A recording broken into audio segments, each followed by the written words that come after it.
游泳，过来！游泳！面对谭爷爷的呼唤，调皮的游泳装作没听到。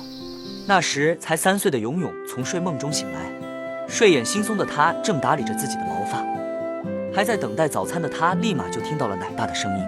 游泳！只见谭爷爷用小车推着一车新鲜的竹笋过来。游泳！